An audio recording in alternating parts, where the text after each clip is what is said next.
20 juillet 2015 au sommaire, les populations de Kamsar et Malapouya étaient fortement mobilisées dans la région de Boké pour accueillir le président de la République, professeur Alpha Condé. Les habitants saluent les œuvres du gouvernement.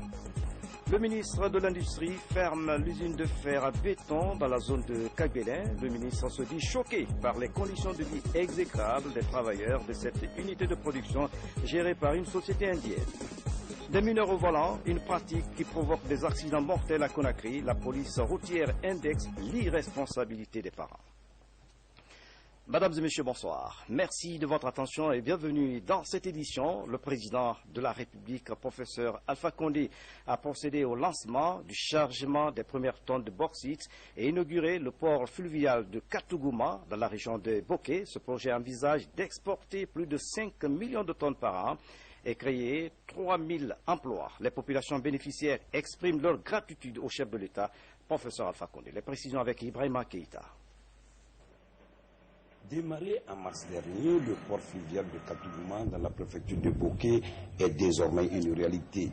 C'est un port de 41 hectares possédant toutes les commodités requises en la matière. Des remorqueurs, barges et transbordements accessibles qui font la particularité de ce port fluvial.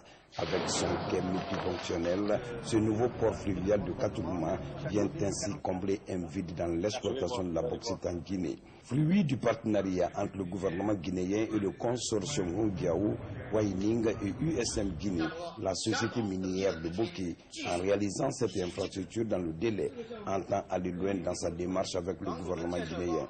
Des sociétés minières chinoises associées à ce projet qui ont décidé de faire confiance à la Guinée comptent augmenter leur intervention dans le pays. Malgré les difficultés rencontrées par l'épidémie d'Ebola, le Vignes-Coupe, avec un investissement de 200 millions de dollars, a terminé au temps voulu la construction du quai de chargement multifonctionnel et du camp d'exploitation ainsi que la programmation des flottes et a réalisé l'exportation de bauxite au maintenant. C'est un succès encourageant dans la coopération minière entre la Chine et la Guinée. Et je voudrais exprimer mes vives félicitations pour le plan succès du projet. Il faut également rappeler qu'au cours de l'exécution du projet, le Vignes-Coupe s'est acquitté activement de sa responsabilité sociale en bénéficiant aux habitants locaux de cliniques, des lampadaires solaires, des dues et des aliments. Je suis persuadé que le bon avancement du projet de Vignes-Coupe va accélérer l'exploitation de bauxite de Guinée, créer des emplois pour la population de Boké et intensifier nos échanges commerciaux en vue d'une coopération minière gagnant-gagnant. Avec un gisement de plus de 100 millions de tonnes, ici, il s'agit d'une exploitation semi-industrielle. Pour le ministre des Mines et de la Géologie, ce nouveau port fluvial, en plus de la société minière de Boké, peut servir d'autres partenaires évoluant dans le pays. La société envisage d'exporter 5 millions de tonnes de bauxite dans les 12 prochains mois, avec un objectif de passer à 10 millions de tonnes par an pour les années suivantes. La société prévoit, dans un premier temps, d'investir environ 120 millions de dollars américains, avec une possibilité d'augmentation des investissements qui seront financés entièrement par les membres du consortium. Ce qui répond d'ailleurs au souci du chef de l'État qui, dans la mise en œuvre de la politique minière du pays, vise des objectifs. Notre politique minière est basée sur un certain nombre de principes. Le premier principe, c'est gagnant-gagnant. Nous estimons que les sociétés minières qui viennent travailler chez nous ne sont pas dans le salut. Ils doivent donc tirer des avantages de leurs investissements. Mais ces investissements doivent servir à la Guinée non seulement à son développement économique et financier, mais aussi servir aux populations locales. Mais aussi, notre exigence, c'est de former nos cadres pour que demain, les cadres guinéens soient en mesure de diriger le mine. L'autre objectif aussi, Dieu nous a doté de beaucoup de possibilités de barrages. Il est important pour nous donc de faire ces barrages pour que demain, nous ne soyons pas seulement des exploitateurs de bauxite, mais que nous puissions transformer la bauxite en alumine et pourquoi pas en aluminium, ce qui donnera plus de plus-value à la Guinée. Aujourd'hui, notre participation au marché international a baissé est de 7%. Toute notre bataille est d'atteindre au moins 25%. Et je suis certain qu'avec des gestions et la bonne volonté de certaines sociétés, nous allons arriver très rapidement. Parlant du dédommagement, le président de la République a rassuré les populations de Katouguma. Non seulement il faut amener indemniser, mais nous devons dire que nous avons là-bas, parce que nous avons on a c'est un défi au marché. Donc il y a un compte fini. Nous devons dire il sera indemnisé pour qu'il y ait un volonté, parce que c'est pas le nara. Ici, il est prévu la création de plus de 3000 emplois, la réalisation d'infrastructures de base au bénéfice des populations riveraines, faire profiter directement aux Guinéens les retombées des ressources naturelles est une autre vision du chef de l'État, une vision qui donne espoir à une population qui attendait depuis plus de 50 ans. Le président de la République vient donc de séjourner dans la région de Boké. Professeur Alpha Condé a été reçu dimanche dernier par les populations de la sous-préfecture de Kamsar et du district de Malapouya. Dans ces localités, le chef de l'État a conféré avec les populations au centre des entretiens la lutte contre le virus Ebola et la desserte en courant. Le reportage de notre envoyé spécial, Ibrahima Keïta.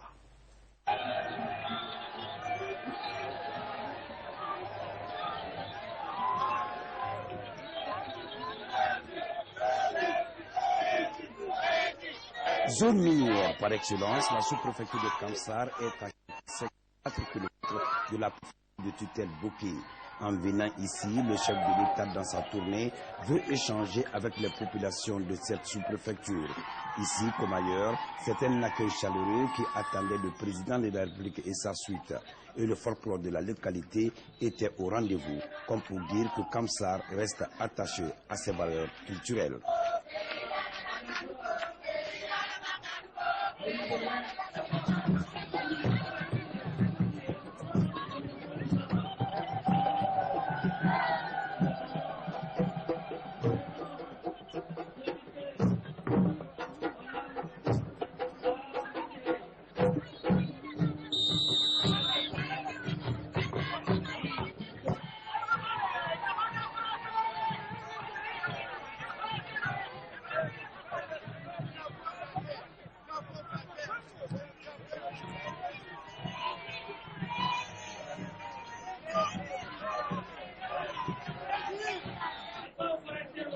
Faire de la Guinée un pays où il fait bon vivre dans les prochaines années, telle est la vision du chef de l'État pour la Guinée et les Guinéens.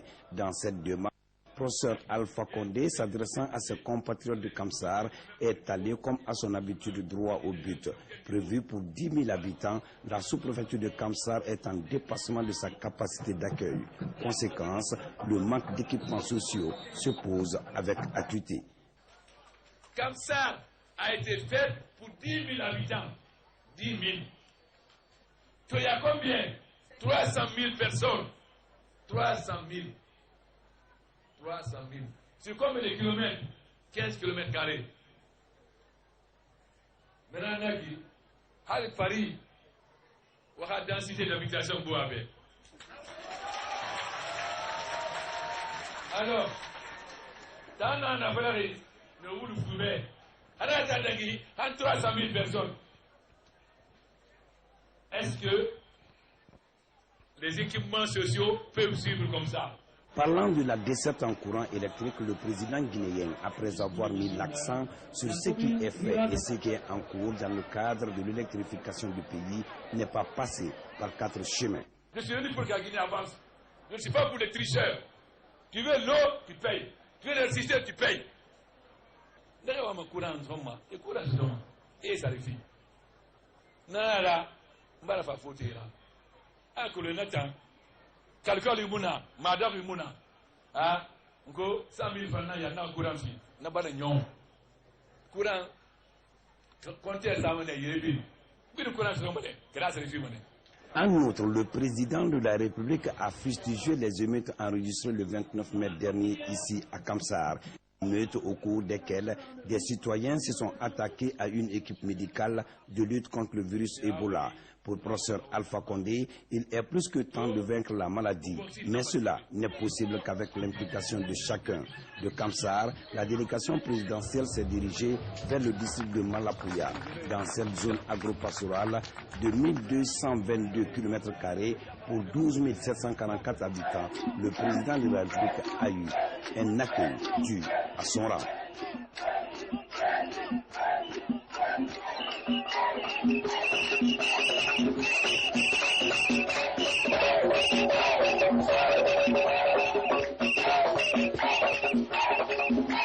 Ici, au nom des populations rurales de Malapouya, les doléances ont porté sur le manque de forage, de marché, de terrain de football et d'appui au monde agricole. Des doléances que le chef de l'État a promis d'honorer. Forage, Guinée Ramakiti, Dimera Ballon Bombodé, Ando Mali fait, plein et aménagé fait, parce qu'on a autant de grenier là, encore en Mali. La République satisfait d'avoir échangé avec ses compatriotes du pays profond qui a quitté Malapouya pour d'autres localités. Dans l'actualité encore, la commission provisoire de réflexion sur la réconciliation nationale a conféré avec les partis politiques. La marche vise à impliquer les leaders d'opinion dans le processus de réconciliation nationale. L'initiative est appuyée par le Haut Commissariat des Nations Unies aux droits de l'homme, le PNUD et l'UNICEF. Mahamoudou Bari a suivi la rencontre. Amener les acteurs politiques de la Guinée à s'impliquer dans la réconciliation nationale. C'est du moins la préoccupation de la commission provisoire de réflexion sur la réconciliation nationale qui a mis en œuvre un projet de consultation en appui au processus de réconciliation. Cette session, soutenue par le Haut Commissariat des Nations Unies aux droits de l'homme, PNUD et l'UNICEF, devrait permettre aux acteurs politiques de prendre connaissance du projet de consultation et de maximiser leur implication dans ce processus ambitieux. La présente session marque la confirmation de l'engagement de la Commission provisoire de réflexion sur la réconciliation nationale à travailler main dans la main avec toutes les Guinéennes et tous les Guinéens, et notamment les parties prenantes du processus de justice transitionnelle pour la réalisation de la réconciliation nationale. L'implication de ces acteurs politiques de toutes les tendances va faciliter la prise en compte des préoccupations, le diagnostic de la situation, la démarche participative, le rôle et la responsabilité des hommes politiques et les enjeux de la réconciliation seront au centre de cette réflexion. Ce que nous attendons des politiciens, c'est leur appropriation du processus de réconciliation nationale, des enjeux liés à la réconciliation nationale et aussi leur engagement à accompagner le processus pour que les fils et les filles de Guinée puissent se réconcilier avec eux-mêmes. Des éléments structurants de ce processus devront être mis en œuvre. Il s'agit notamment le droit à la vérité, à la justice, à la réparation ainsi que des garanties de non-répétition. Les acteurs politiques guident notamment les opinions publiques et suscite aussi la sensibilité des opinions publiques. Et raison pour laquelle il est important que cette classe politique soit, disons, s'approprie de la grande opération de consultation nationale que s'apprête à engager les deux coprésidents. À l'agenda de la Commission nationale de réconciliation, la rencontre avec les partenaires techniques et financiers, les forces sociales et l'association des victimes. Dans l'actualité, encore 180 délégués du RPG Arc-en-Ciel a suivi une formation sur le rôle du délégué dans un bureau de vote. La formation est animée par un expert français. Les travaux se sont ouverts ce matin au Palais du Peuple à Conakry. Alia Kamara signe ce reportage. Dans les états-majors du RPG Arc-en-Ciel, il s'agit du plus important rendez-vous électoral. Une échéance pour laquelle les délégués des différentes structures de base ont besoin de connaissances techniques sur le processus des élections. D'où l'organisation de cette session à l'intention des formateurs seniors de faire des recommandations. On ne peut pas, en 5 ans, surtout quand ces 5 ans, la dernière a été marquée par le virus Ebola. On ne peut pas en 5 ans accomplir tout ce qu'on voulait faire et surtout accomplir tout ce qui est nécessaire pour votre pays. Donc c'est un enjeu extrêmement lourd qui pèse pour la journée et pour demain sur mes épaules, mais surtout pour les semaines et les mois qui viennent sur vos épaules. Les cadres du parti insistent sur la mobilisation des délégués, notamment dans les bureaux de vote le jour du scrutin. Les représentants de notre parti à tous les échelons du processus électoral doivent recevoir une formation pour savoir comment se comporter et comment faire pour que le parti ne soit pas brimé à un niveau quelconque de ce processus, jusqu'à l'intérieur du bureau de vote. C'est extrêmement important. Évidemment, une élection comporte beaucoup de choses. Il y a la campagne électorale qui va ouvrir bientôt. Il y a beaucoup d'activités, les activités publiques de meetings, de marches, de ceci ou de cela. Mais l'opération essentielle, c'est justement la représentativité et la représentation du parti aux différents échelons du processus. Il y a un enjeu derrière ce processus électoral et cette formation permet de peser cet enjeu en clarifiant le rôle du délégué dans un bureau de vote. Les 182 participants venus de tout le pays se familiarisent avec plusieurs techniques. Ils apprennent notamment comment éviter les bulletins nuls, des connaissances qu'ils comptent répercuter à la base. Il faut veiller à ce que ces électeurs aillent vers le scrutin du vote et qu'au niveau du bureau de vote, qu'il y ait une vigilance absolue. C'est-à-dire que les recommandations qui sortent de cet atelier, que les gens se voient, qu'ils restent là, vigilants, attentifs et qu'ils rendent compte. À quelques 3 mois de la prochaine présidentielle, le RPG Arc-en-Ciel affûte ses armes. Un guide est attendu au terme de cette rencontre et doit contenir des détails au sujet de nouvelles stratégies mises en place pour faciliter la route qui mène au 11 octobre. Et puis, le ministère de la fonction publique dans la dynamique de recrutement de nouveaux fonctionnaires pour faciliter la réception et le traitement des dossiers de candidature. Le département a initié une formation à l'intention des délégués chargés de ces travaux. Ils apprennent le nouveau guide de procédure de recrutement. Le ministre de l'Industrie, en croisade contre les unités de production qui ne répondent pas aux normes, Boubacar Bari a procédé lundi à la fermeture de l'usine de fer à béton dans la zone de Kagbélin à Dubreka. Les matériaux utilisés par cette société indienne portent à suspicion et les conditions de travail des ouvriers sont exécrables. Voici le reportage de Bernard Tonguino. Les travaux de production de cette usine sont arrêtés jusqu'à nouvel ordre. Ici, à Kagbélé, la société indienne Odav Steel Manufacturing produit du fer à béton à partir de la ferraille. Mais des suspicions portent sur la qualité du fer produit. Après analyse d'un échantillon déjà prélevé, les résultats seront certifiés si l'entreprise est dans les normes. Nous avions quelques difficultés avec cette unité industrielle que nous avions demandé d'arrêter. On avait arrêté la production justement pour faire des contrôles de conformité du fer à béton qui pose problème apparemment. Un dossier qui a été discuté en conseil interministériel, discuté en conseil des ministres et des instructions précises de Monsieur le Président de la République ont été données par rapport à ces problèmes et nous sommes en train de faire la procédure qu'il faut ou qui s'y est en la matière. C'est des matériaux de construction, le risque d'accident existe, si les matériaux ne sont pas conformes. Vous savez déjà qu'on a beaucoup de problèmes de contrôle de qualité des ouvrages qui se font. Si les éléments constitutifs des ouvrages ne sont pas conformes, vous savez que c'est extrêmement dangereux pour nos populations et nos concitoyens. Un autre élément fâche le ministre de l'Industrie dans les activités de cette unité industrielle. Ce sont ces journaliers qui travaillent dans des conditions lamentables. Les travailleurs travaillent dans des conditions extrêmement difficiles, n'ont aucune mesure de sécurité, pas de chaussures de sécurité, pas de gants. Ils sont dans un environnement de ferraille de toutes sortes, les gens peuvent se blesser à tout moment. Bon, vous avez vu l'état de la cour, a besoin d'être aménagé pour que les espaces soient localisés, qu'on sache où est-ce qu'il faut faire les entreposages des matériaux tout venant, où est-ce qu'il faut faire les prix, les produits finis, où est-ce qu'ils sont stockés, comment ils sont stockés. Il y a un véritable problème dans l'usine. L'usine a des problèmes de sécurité. L'usine OSM s'est installée en Guinée depuis 2012. À ce jour, l'entreprise emploie 92 Guinéens. En attendant la reprise des travaux de production, les machines seront sous tension pour ne pas qu'elles se grippent.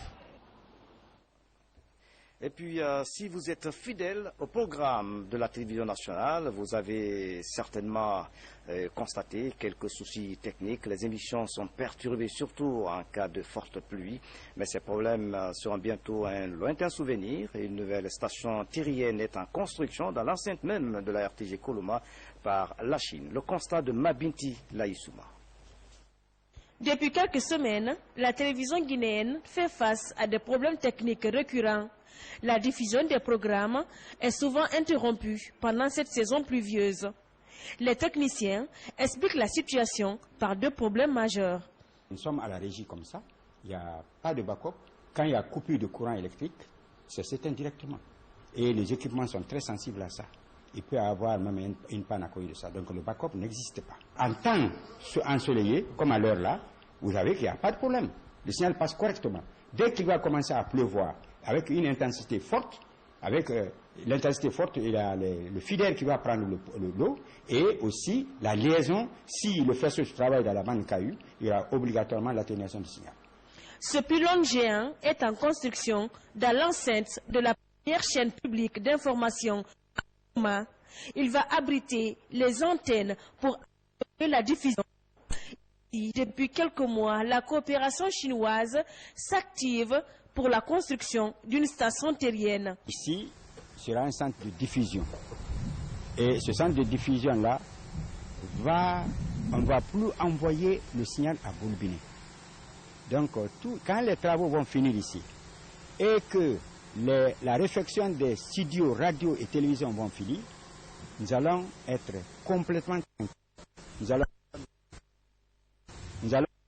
ici, indépendamment de Boulbine, on va monter ce satellite à partir d'ici. Donc ce problème de faisceau dont je parlais, avec la pluie, quand l'intensité pluviométrique est élevée et à coupure de liaison, donc il n'y aura plus ça. Nous allons émettre ici. Et puis la portée, l'information sera très grande parce que le pylône est à 120 mètres de haut. Dans quelques mois, les travaux de cette station terrienne seront terminés, ce qui va faciliter la migration de la télévision nationale vers le numérique. Cette numérisation va permettre à la vitrine de la Guinée de diffuser ses programmes sans interruption et avec des images de haute qualité. Mabintila Issouma, merci pour ce reportage. Célébration le 18 juillet dernier aux États-Unis de la journée internationale Nelson Mandela par la Fédération UNESCO pour la paix. Objectif exhorter le monde à s'inspirer du modèle de Nelson Mandela qui a consacré sa vie à la lutte contre la ségrégation raciale. Fatoumata Samoa, notre reporter aux États-Unis, était de la partie.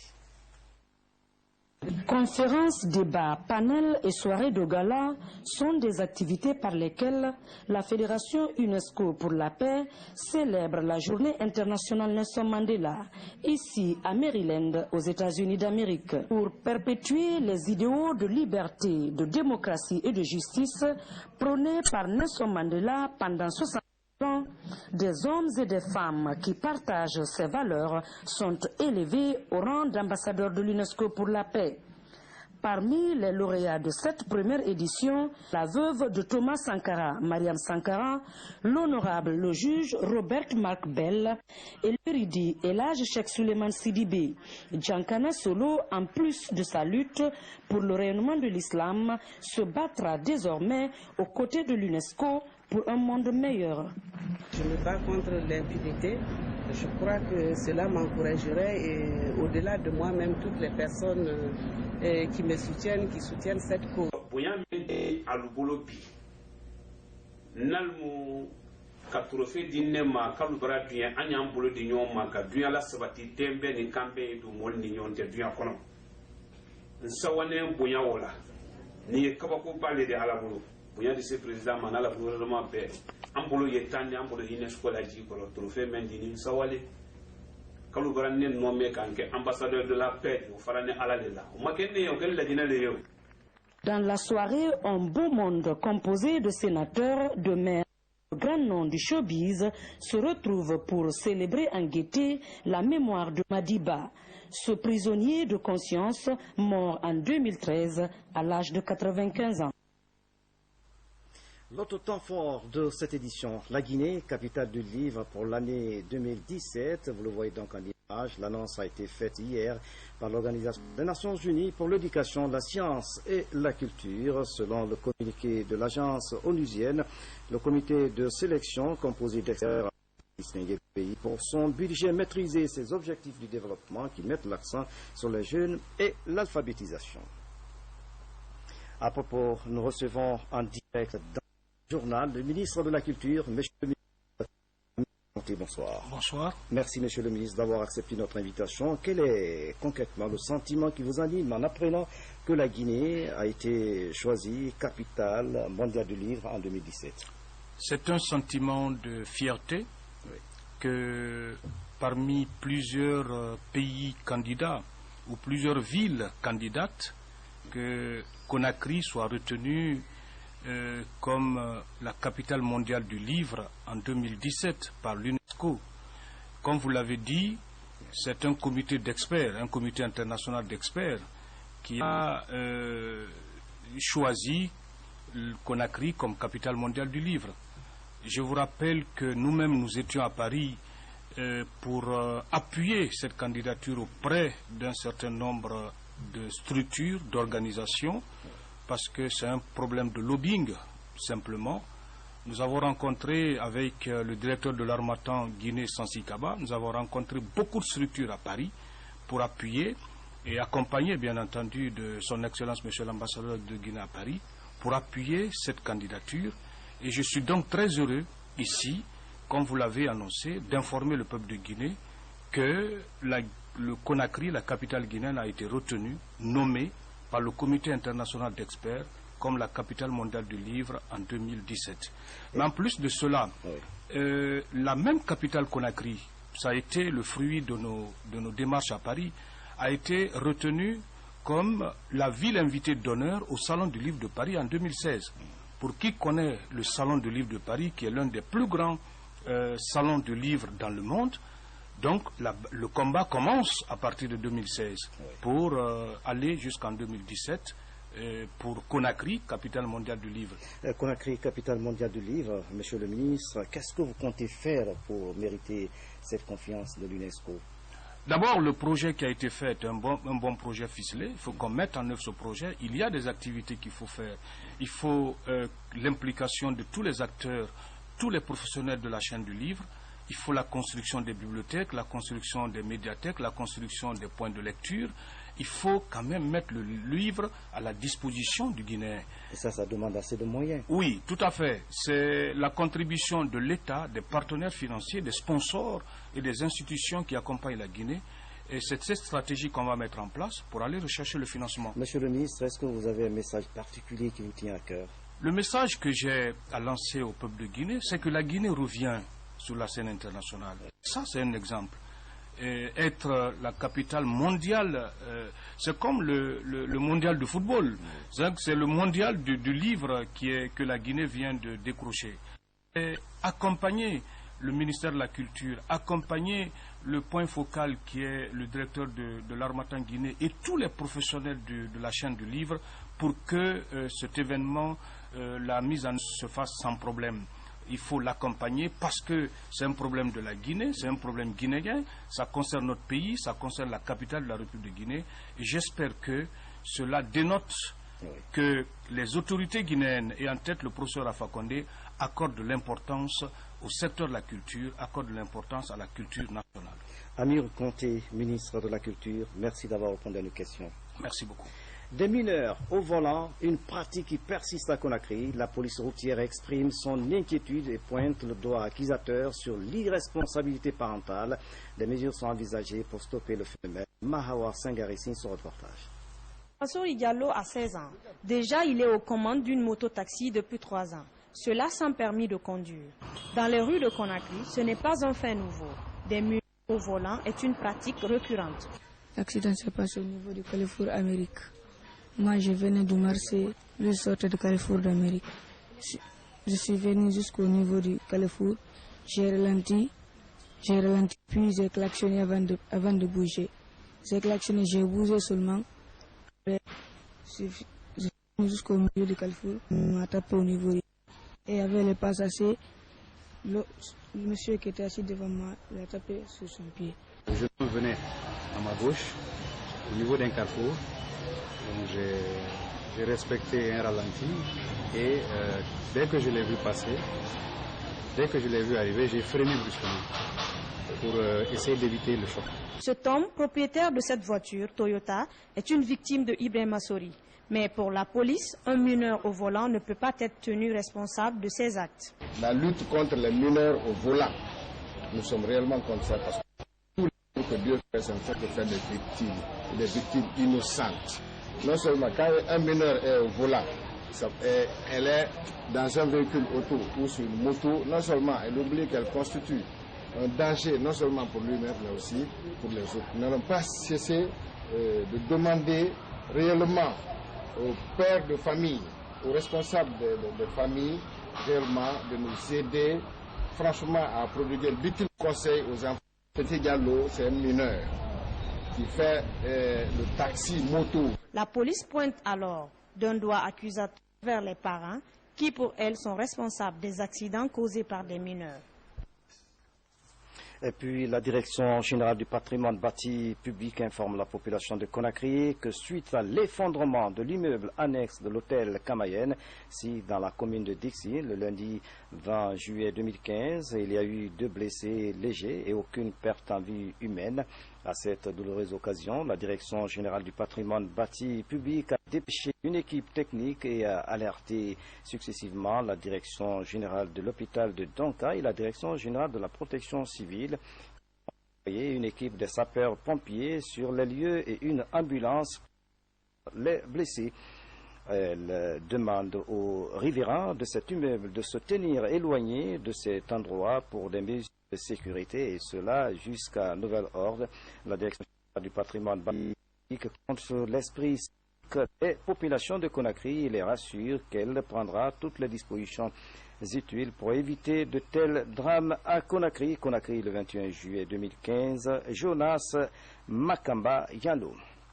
Sport, avant de refermer cette édition pour parler du jeu de dames qui se tiendra en Côte d'Ivoire du 25 juillet au 14 août 2015, la sélection nationale guinéenne est championne d'Afrique et se prépare à défendre son titre continental. Sur la position de la Guinée dans le damier africain, on écoute le président de la Fédération des jeux de dames et échecs, Senkou Kaba. Nous avons au sein de notre statut national des joueurs titrés, notamment Charles Akouebi et Moussa Kamara. Pour la précision, la Fédération mondiale des jeux de dames décerne 3 grands titres fondamentaux pour les concurrents, pour les damistes. Le premier titre fondamental, c'est le titre de maître fédéral. Au jour d'aujourd'hui, la Guinée a 2 titres, 2 maîtres fédéraux. Le plus grand titre honorifique que la Fédération mondiale décerne à un damis, c'est le titre de Gémi, grand maître international. Au jour d'aujourd'hui, la Guinée a le privilège d'avoir un ennemi qui fait d'ailleurs notre fierté, parce que c'est le stade suprême de décoration d'un joueur. Donc avec tout ça, là, toute cette panoplie de joueurs, le damier guinéen n'a rien à envier aux autres damiers africains. Et puis, ce décret portant nomination d'un directeur de cabinet de région administrative. Le président de la République, vu la Constitution, décrète, article 1er, M. Jean Smith Sandy, matricule 188-654X, administrateur civil, ancien préfet de Yomou, est nommé directeur de cabinet de la région administrative de Zirékouré en remplacement de M. Iba à la disposition de son département d'origine. Article 2. Le présent décret qui prend effet à compter de sa date de signature sera enregistré et publié au journal officiel de la République, Conakry, le 21 juillet 2015, signé professeur Alpha Condé. Assemblée nationale instituant le monopole de l'État sur le tabac en République de Guinée. Vu la Constitution, après en avoir délibéré et adopté à travers sa commission des délégations, le président de la République promulgue la loi dont la teneur suit. Article 1er. Il est institué en République de Guinée le monopole de l'État sur le tabac. Article 2. Le monopole sur le tabac concerne le contrôle et la régulation de sa culture sur le territoire guinéen, la commercialisation du produit brut à l'importation comme à l'exportation, ainsi que sa transformation industrielle sur le territoire national. Le monopole concerne également l'importation et l'exportation des produits finis du tabac. Article 3. Pour la mise en œuvre de ce monopole, il sera créé une société nationale du tabac placée sous la tutelle fonctionnelle du ministère chargé du commerce et la tutelle financière du ministère chargé des finances, conformément aux textes législatifs et réglementaires en vigueur en République de Guinée. Article 4. Un décret du président de la République fixera les statuts de la Société nationale du tabac. Ce décret précisera l'organe, le mode de fonctionnement, le régime financier, les relations de la Société nationale du tabac avec la tutelle, ainsi que ses rapports avec les opérateurs dans le secteur du tabac. Article 5. En attendant la création effective de la Société nationale du tabac, le ministère chargé du commerce est invité à prendre, d'une part, les dispositions appropriées pour réglementer les opérations dans le secteur de production et de commercialisation du tabac, et d'autre part, les initiatives pour la réunion des conditions nécessaires à la mise en place. Article 6. La présente loi qui prend effet à compter de sa date de promulgation sera enregistrée et publiée au journal officiel de la République de Guinée, Conakry, le 21 juillet 2015, signé professeur Alpha Condé. Voilà, mesdames et messieurs, c'est la fin de cette édition. À tous, merci de nous avoir suivis. Excellente soirée. Où que vous soyez dans le monde. À demain.